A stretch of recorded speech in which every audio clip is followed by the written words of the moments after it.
Hello, it's Chuck from Above the Basement, Boston Music and Conversation. How would you like to join us in creating great conversations that inspire and connect? Patreon is a membership platform that provides a way for creators like us to build relationships and provide exclusive experiences to subscribers or patrons. We have been self-financed since we got off the ground in June of 2016, but in order to continue to fully invest all we can in each episode, we need your patronage. For more information, please go to patreon.com/Above the Basement. Thinking I'm a careful mind.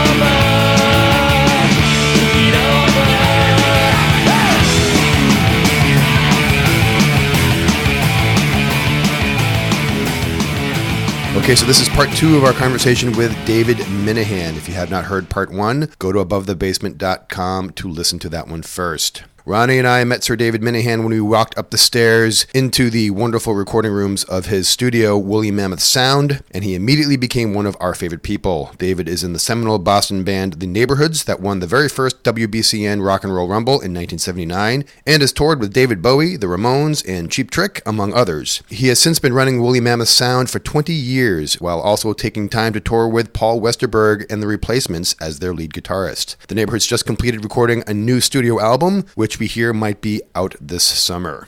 So here is part 2 of our conversation with David Minehan, recorded at Woolly Mammoth Sound in Waltham, Massachusetts.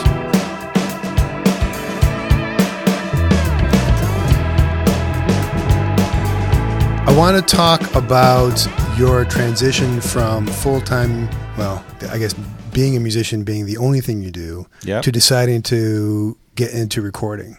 And to have a studio. You started in 1988? That's about right. When I first had my own little studio called Capertown Sound, and then a couple of years later, Woolly Mammoth started 10 years after that. But okay. I was producing a lot of bands before I owned my own studio, and that was the first step into trying to wedge my way into this world that I love. But I did not have engineering chops. I think that was the hardest thing to, at the time, establish yourself as an engineer, because there weren't that many studios. Technology was still not what it is today. Yeah.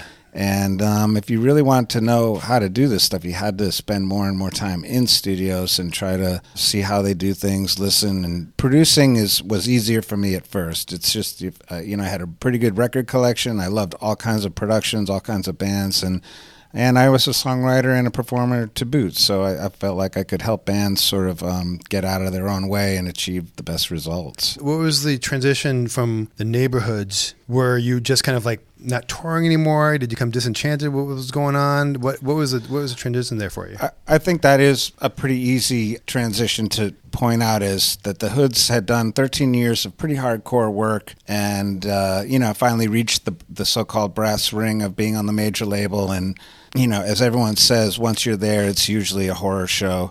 And that was an easy way to say, well, we kind of achieved way more than we thought we could, and people, were ready to move on. Lee wanted to go to school, and our drummer was going to move to San Francisco, and I just wanted to kind of get out of the business for a while. Were you married? I was. You were married already? No kids yet, but that's when I, had my little home studio, and I was just starting to think, this doesn't mean music's over for me. It's just another way of getting into it. And luckily, I found a little room here, set up shop, and that room turned into another bigger room, and then the Woolly Mammoth Part 1, after that. And I see opportunities, and I try to jump on them as they arrive. And the long story short now is, it's been 20 years of doing this for a living, working at least 50 hours a week for about 20 years now.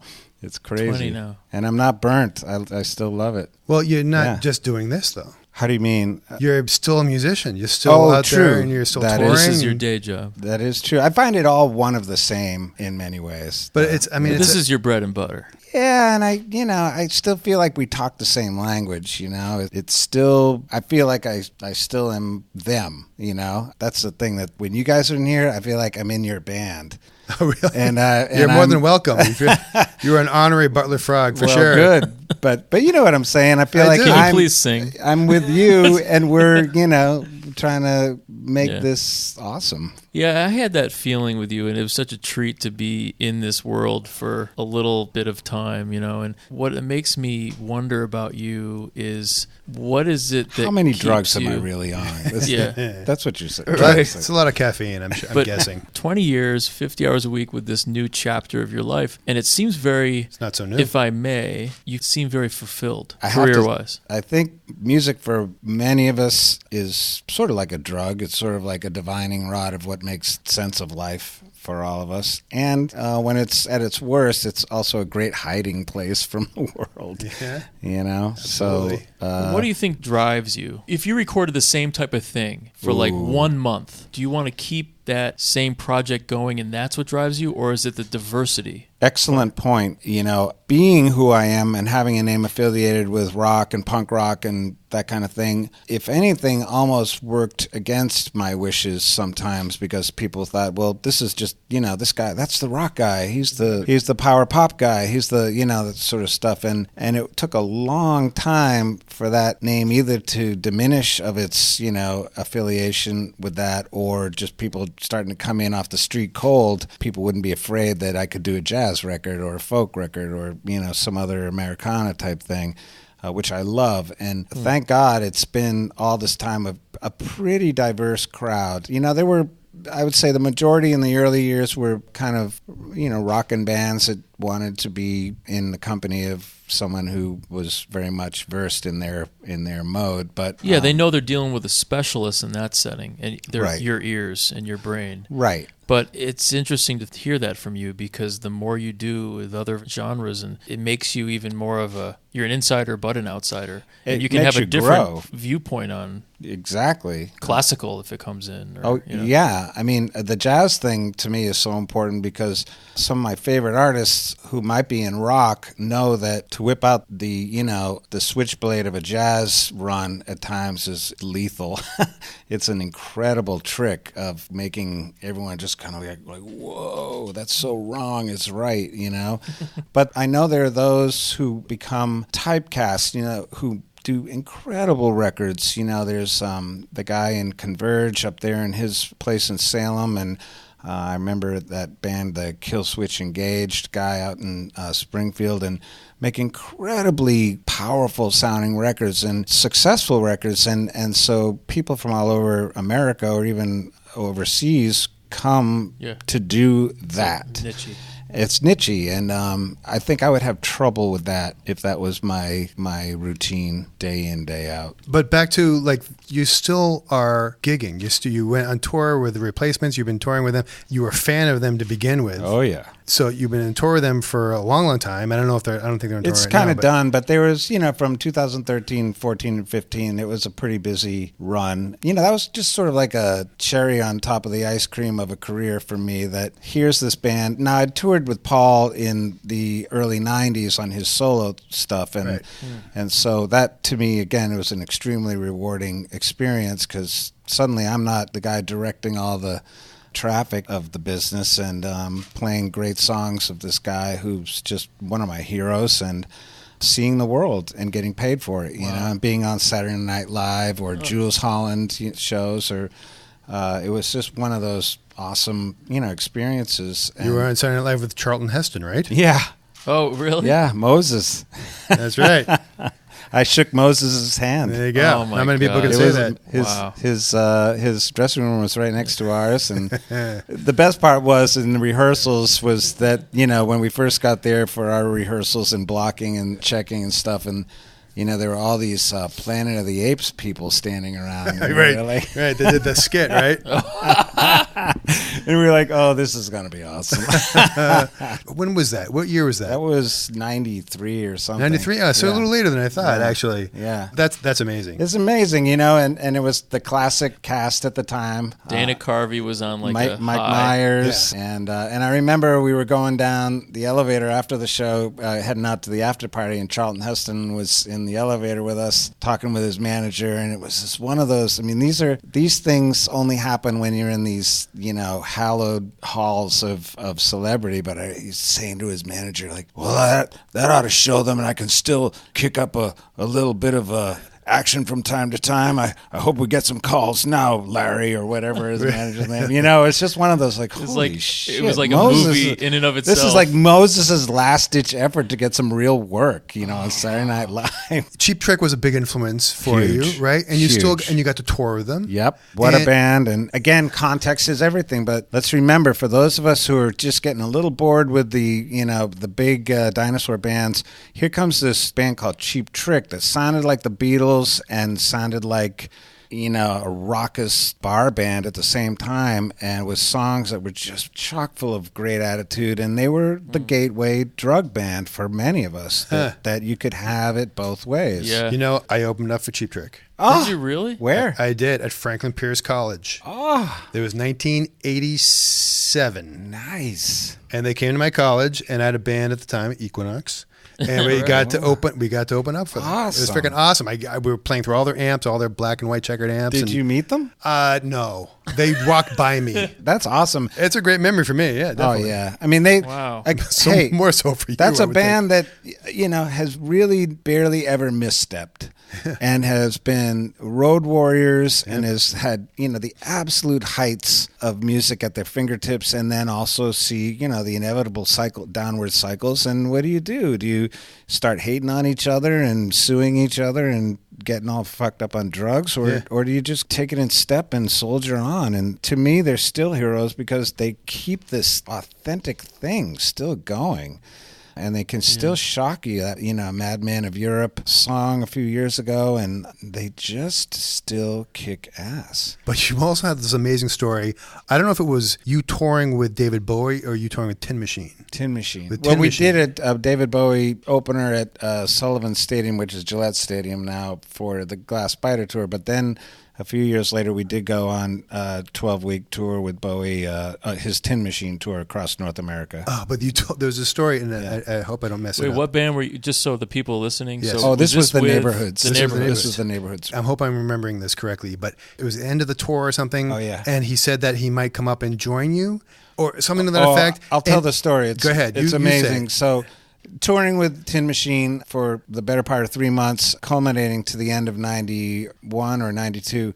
And finally ending up in Vancouver. And I got to say, because he didn't want to play big venues, we were playing a lot of, 2,000-seater theaters or less. And oftentimes there would be 2 nights in a row.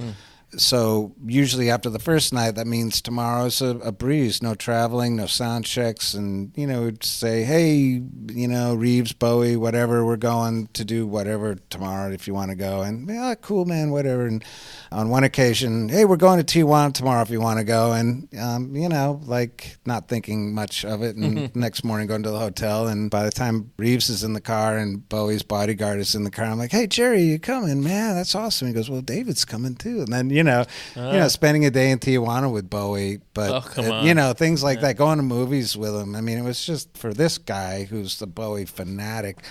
But the thing about the last show in Vancouver at a ballroom, it was like, hey, David wants everyone to do the encores together.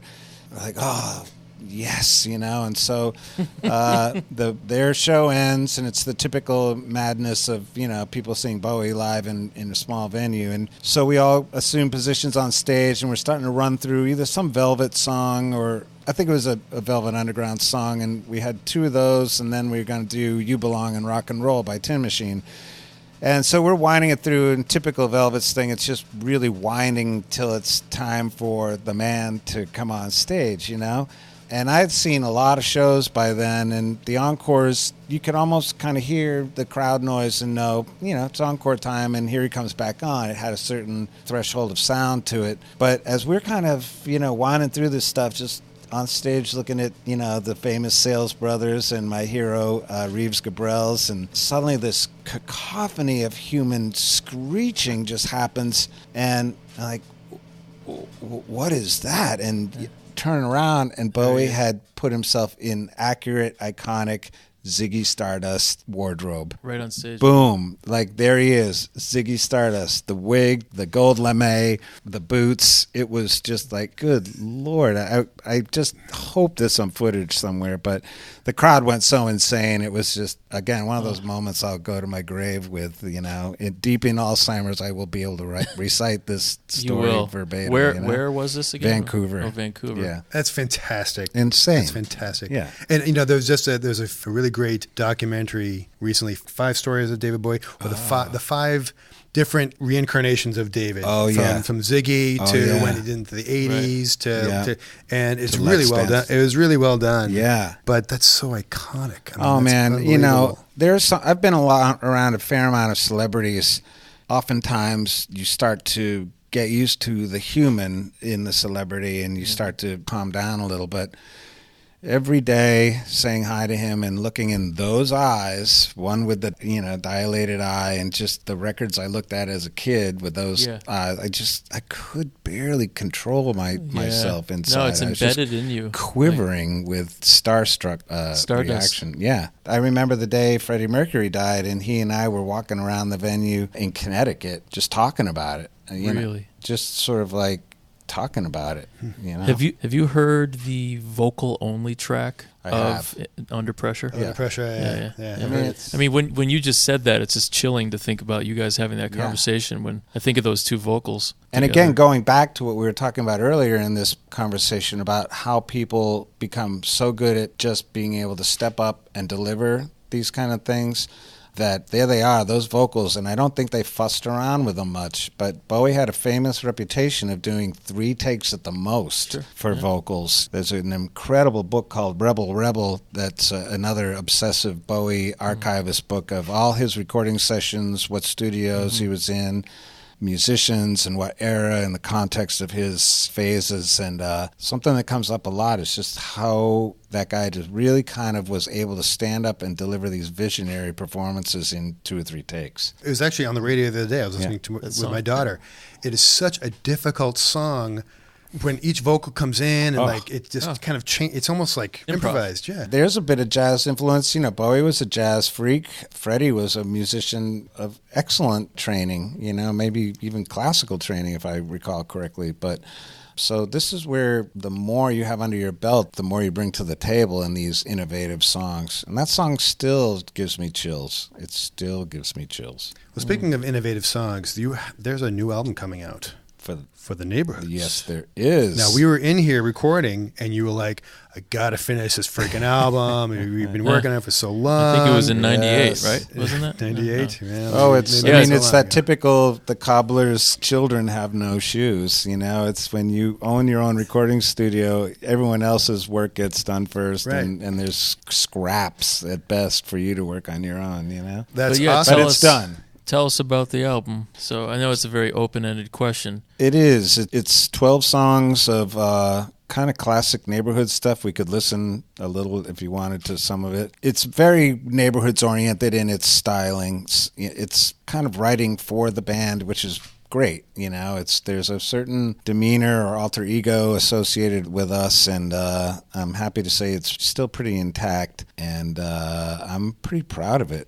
Cool. It still is sort of like song oriented, and it's still sort of got punk aesthetic of breaking just enough rules. But as you all know, when you get older, you get better at stuff, and if you've been true to your muse, the richness of that knowledge and wisdom and fluency in the medium comes forward even better. Are there any old songs that you wrote ages ago that you put on? There's just one old song from the 80s called Save Yourself, and it's a song about the typical pamphlet offering guy on the sidewalk, hoping to change your life with this magical pamphlet. So it's one of those deals. But otherwise, they're all kind of new.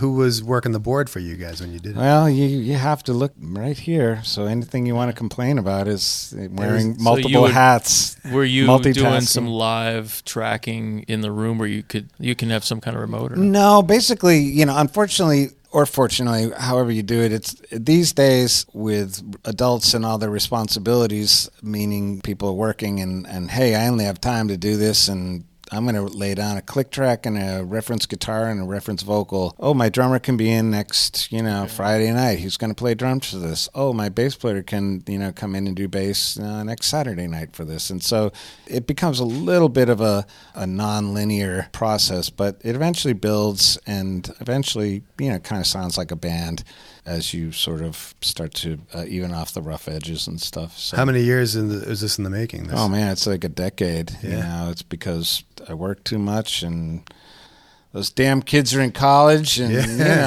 That's right. I think you were looking at colleges when we were in here. I'm looking at colleges now with my daughter. Oh, so we're getting there. Where'd your daughter end up going? My oldest daughter is doing a community college because she got the worst of mom and dad's dyslexia. Oh yeah, that's right. But she's doing well. Excellent. And my youngest daughter is in Bennington now. Oh wow, Bennington, excellent. I was just talking to someone recently. There's actually some research with music and dyslexia, music therapy.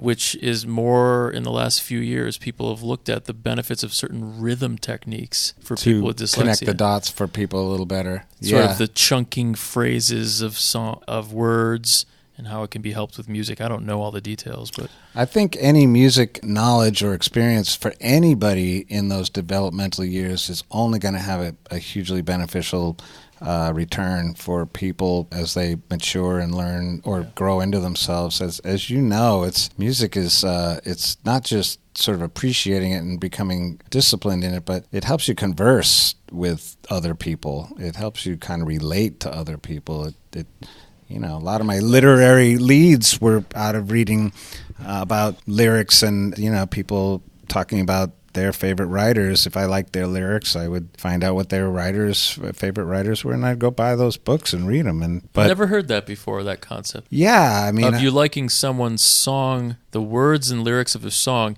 and asking not just about the music influences, but the books or the literature. The literary influences. Oh, yeah. I mean, all those beat poets who were, sort of fodder for a lot of lyricists in the day, or William Burroughs, who, Bowie or Iggy Pop or whoever were saying, oh, yeah, man, I'm just tripping out on these William Burroughs books. And like, William Burroughs, who's that? I'm going to figure that out a little. I've read William Burroughs. It's not easy stuff to read. No, it's intense, but it's mind. I have the reader. I can't remember what the book is called, but it's heady stuff. Yeah. And I love lyrics. I really value good writers because the music is one thing, but I'm a little bit of a lyric snob.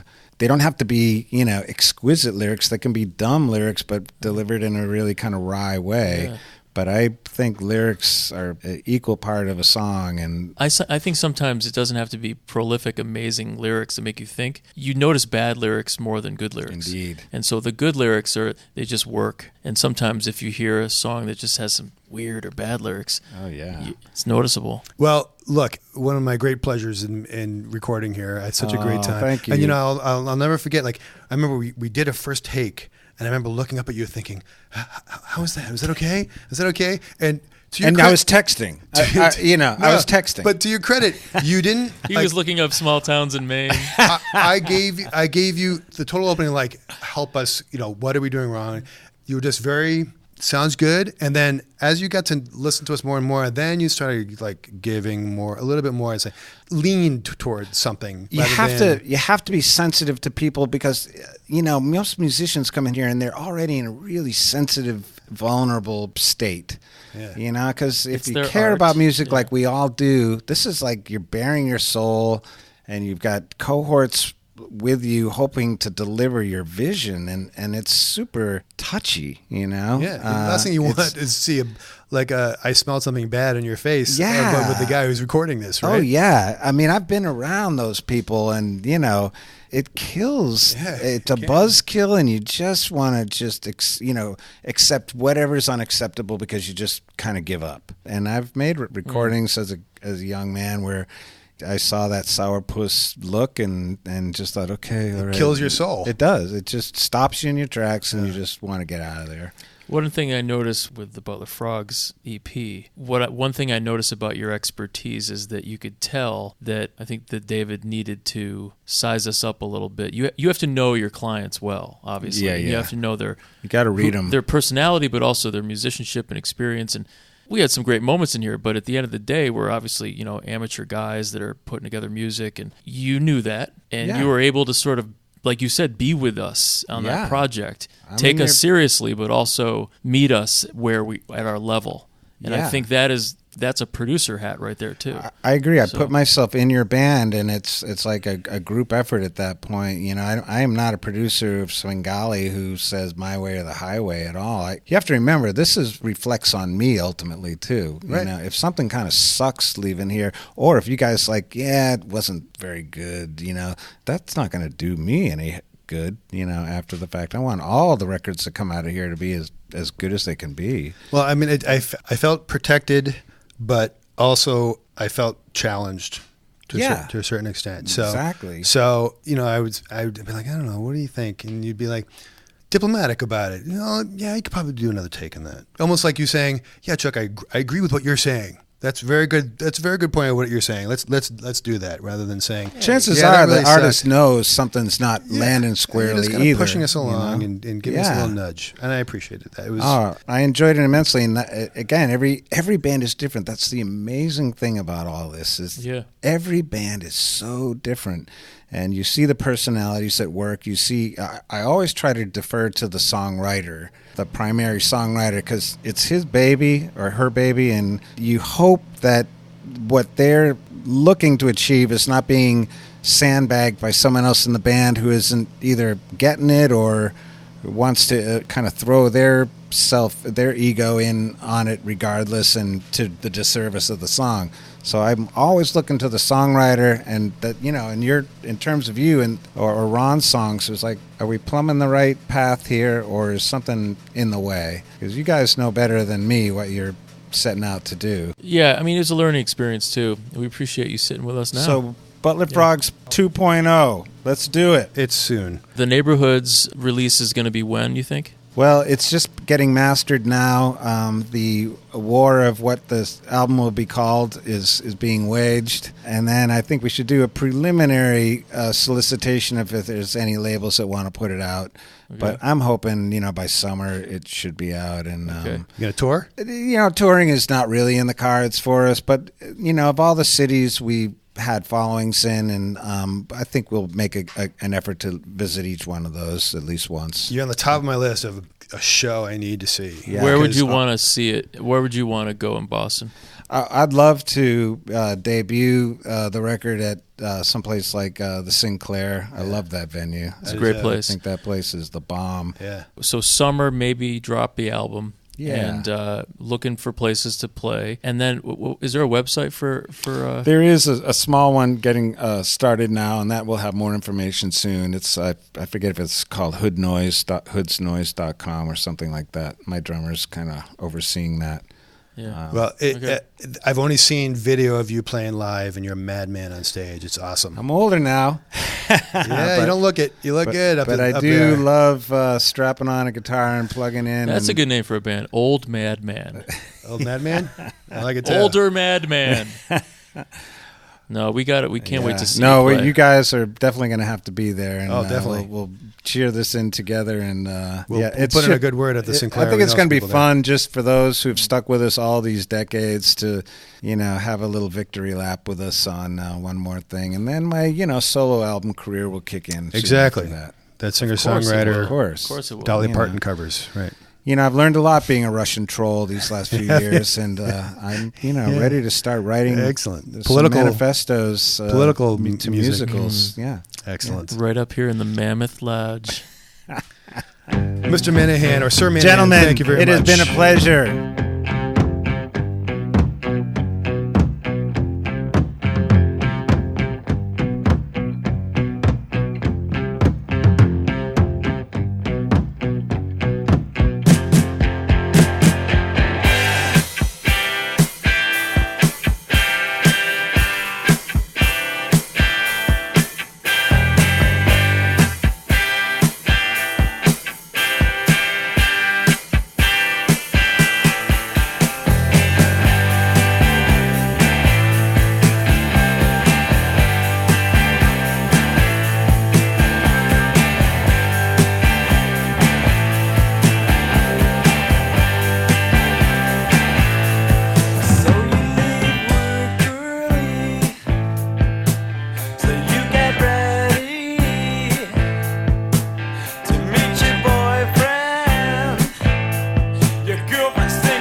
So once again, we would like to thank David for taking the time out of his busy day to talk with us. Find out how to book Woolly Mammoth Sound for your next album at woolymammothsound.com. That's WOOLLY. Go to abovethebasement.com where you can sign up for our newsletter, listen and subscribe to our podcast, like our Facebook page, follow us on Twitter, and look at all the nice pictures we post on Instagram. We are everywhere. On behalf of Ronnie and myself, thanks for listening. Tell your friends, and remember, Boston music, like its history, is unique.